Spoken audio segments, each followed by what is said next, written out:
এই যে ভাই, এই খেলনাগুলো দেখান তো। এই দেখেন, একদম নতুন এসেছে এগুলো। নিন নিন, দারুণ সব খেলনা। বাবা, আমি ওই ফুটবলটা নেব। এটার দাম কত ভাই? এটার দাম 200 টাকা। 200 টাকা? কিন্তু আমার কাছে তো সব মিলিয়ে 150 টাকা আছে। 150 টাকা? ঠিক আছে, টাকা যেহেতু নেই তাহলে ওটাই দিন।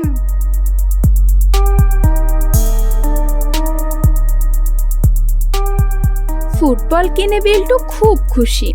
গ্রামের সব বন্ধু বান্ধবকে নিয়ে কাল থেকে সে ফুটবল খেলবে। বিল্টু, চলো এখন বাড়ি যাই। হ্যাঁ বাবা, চলো। এরপর বিল্টু তার বাবার সাথে বাজার থেকে বাড়ি ফিরছিল। বন্ধুরা, পরের পার্ট দেখতে হলে ভিডিওটিতে লাইক করে চ্যানেলটি সাবস্ক্রাইব করে দাও।